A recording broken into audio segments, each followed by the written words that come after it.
Hello everyone, welcome back to advice brain. अगर आप business करते हैं या करना चाहते हैं तो जीएसटी समझना बहुत जरूरी है। जीएसटी डिफिकल्ट लगता है, हम आपको सिंपल और इजी लैंग्वेज में बताएंगे जीएसटी के बारे में। अगर अभी तक आपने एडवाइस ब्रेन को सब्सक्राइब नहीं करा है तो सब्सक्राइब करना ना भूलें।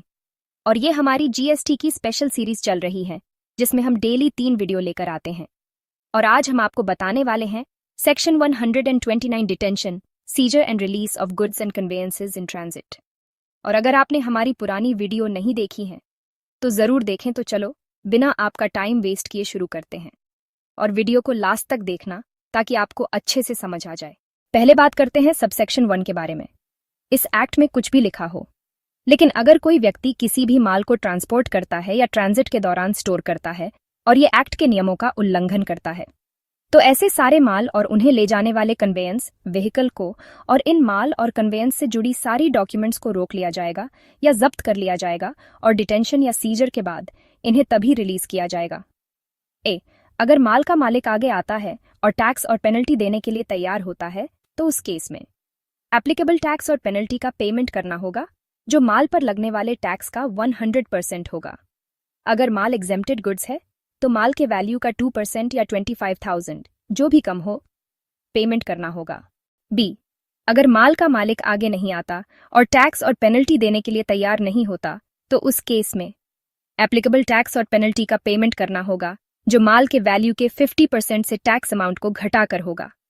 अगर माल एग्जेम्प्टेड गुड्स है तो माल के वैल्यू का 5% या 25,000 जो भी कम हो पेमेंट करना होगा, प्रोवाइडेड दैट किसी भी माल या व्हीकल को बिना डिटेंशन सीजर ऑर्डर दिए नहीं रोका जाएगा या जब्त नहीं किया जाएगा। चलो अब बात करते हैं सबसेक्शन 2 के बारे में। जो प्रॉपर ऑफिसर माल या व्हीकल को देते या सीज करता है वह एक नोटिस इश्यू करेगा जिसमें पेएबल टैक्स और पेनल्टी को स्पेसिफाई किया जाएगा। उसके बाद वह ऑफिसर टैक्स और पेनल्टी के पेमेंट के लिए ऑर्डर पास करेगा उन क्लॉजेस के अकॉर्डिंग। अब बात करते हैं सबसेक्शन 3 के बारे में। किसी भी व्यक्ति से टैक्स, इंटरेस्ट या पेनल्टी तब तक नहीं मांगा जाएगा जब तक उस व्यक्ति को अपनी बात रखने का मौका ना दिया जाए।